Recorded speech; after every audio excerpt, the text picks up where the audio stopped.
আজকের এই প্রীতি ভোজ বলা যায় বা সম্বর্ধনা যেটাই বলা যায়, সে আয়োজনের উপস্থিত বিএনপির বিভিন্ন পর্যায়ের নেতৃবৃন্দ, যুবদলের বিভিন্ন পর্যায়ের নেতৃবৃন্দ, সবাইকে আমার পক্ষ থেকে সালাম জানাচ্ছি। আসসালামু আলাইকুম। ওয়ালাইকুম আসসালাম।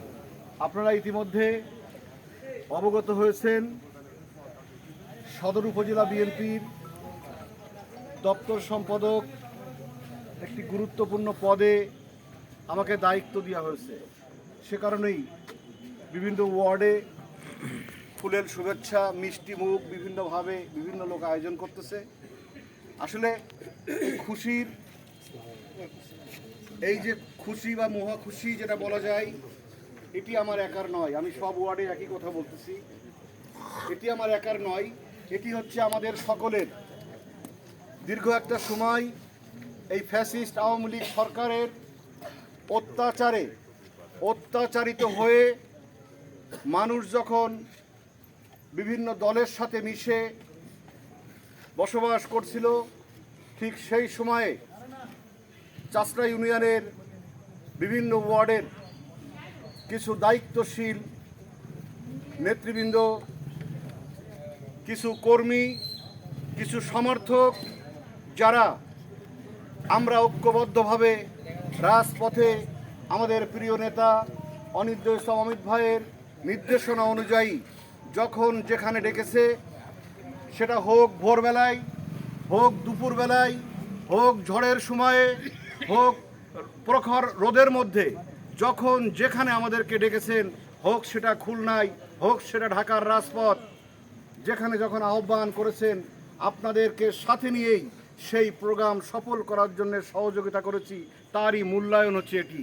সুতরাং এটি আমার একা প্রাপ্য নয়, এই প্রাপ্যটি হচ্ছে আপনাদের সকলের। সে কারণেই আপনাদের পক্ষ থেকে আমি আমাদের প্রিয় নেতা অনির্দয় ইসলাম অমিত ভাই, যশোর জেলা বিএনপির বিভিন্ন পর্যায়ের নেতৃবৃন্দ, সদর উপজেলা বিএনপির দায়িত্বশীল নেতৃবৃন্দ, যারা এই সিদ্ধান্তটি গ্রহণ করেছেন, তাদের সকলকে আমি ধন্যবাদ জানাই, তাদের প্রতি আমি কৃতজ্ঞতা প্রকাশ করি এবং আজকের যে শুভেচ্ছা, সেই শুভেচ্ছাটি আমি তাদেরকে জানাই। আজকে এই দায়িত্বশীলতার মধ্যে দিয়ে আমাদেরকে আরও দায়িত্বশীল হতে হবে। আমরা শুধুমাত্র আজকে এখানে যে লোকগুলি বসে আছি, বসে এক জায়গায় মন খুলে কথা বলছি, শুধুমাত্র 5ই আগস্টের পরে এইটুকুই আমাদের প্রাপ্তি হয়েছে। একটি ফ্যাসিস্ট সরকার দেশ থেকে পালিয়ে গেছে, এর সুবিধা হচ্ছে আমরা এই কথা বলছি, এতটুকুই। আরও সুবিধা কিন্তু পাওনা আছে। আমার ভোটটি আমি অনেক দিন দিতে পারি না, দীর্ঘ কয়েকটি বছর আমার ভোট প্রয়োগ করতে পারিনি, আপনারা পারেননি। সেই ভোটটি কিন্তু আগামী দিনে প্রয়োগ করতে হবে।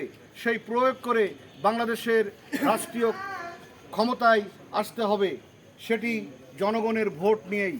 আমাদের প্রিয় নেতৃবৃন্দ বারবার করে বলছেন, বিগত দিনের ভোট রাত্রেবেলায় হয়েছে, এটি কিন্তু বাংলাদেশে হবে না। ভোট ডাকাতি হয়েছে, ভোট ছিনতাই হয়েছে, ব্যালট বাক্স আগের দিন রাত্রে ভরে রাখা হয়েছে, সেইগুলো কিন্তু এই দেশে হবে না। এদেশে হবে যার ভোট সেই দিবেন। সুতরাং যার ভোটের মালিক হচ্ছে সেই নিজেই। সুতরাং আপনার আমাদের কোনভাবে পথ চললে জনগণ আমাদেরকে ভোট দিবে, আমাদের নেতৃবৃন্দকে ভোট দিবে। আমাদের প্রিয় নেতা অনির্দয় ইসলাম অমিত ভাই যশোর 3 আসনের এমপি প্রার্থী। আমরা আশা করি, মহান রব্বুল আলমিনের দরবারে আমরা শুকরিয়া জ্ঞাপন করি, বা তার আমরা ইচ্ছায় আমরা মনে করি তিনি জয়লাভ করবেন। কিন্তু আমরা চাই শুধু জয়লাভ নয়, তিনি যেন বিপুল ভোটের ব্যবধানে নির্বাচিত হন। তিনি যদি বিপুল ভোটের ব্যবধানে নির্বাচিত হয়, তাহলে আমরা গুরুত্বপূর্ণ মন্ত্রণালয়টি পাবো। আমরা আশা করি তিনি মন্ত্রী হয়ে ফ্ল্যাগ নিয়ে আমাদের মাঝে আসবেন। সুতরাং জনগণ যে কাজটি করলে জনগণ আমাদেরকে ভোট দিবে, সেই কাজটি দায়িত্বশীলতার সাথে আমাদেরকে করতে হবে। সে কারণে আমি সকলের বলে থাকি, আমাদের হাঁটা, আমাদের চলা, আমাদের বলা, আমাদের ব্যবহার, আমাদের আচার, সব কিছুই ভিতরে আমাদের পরিবর্তন আনতে হবে, যেন আমরা ভালো ব্যবহার করলে এলাকার মানুষ আমাদের উপরে সন্তুষ্ট হয়ে আমাদের নেতাকে ভোট দেন এবং আমার নেতা বিজয়ী হবে, আমাদের বাংলাদেশ জাতীয়তাবাদী দল বিজয়ী হবে এবং সরকার গঠন করবে। তখনই আমাদের সফলতার পরিপূর্ণতা আমরা পাবো, তখনই আমরা বিজয়ী হব। সুতরাং আপনাদেরকে আমি আহ্বান জানাবো, আমাদের চলা, আমাদের বলা, আমাদের হাঁটার মধ্যে কোনো ত্রুটি না থাকে। আমরা মানুষকে যেন খুশি করতে পারি।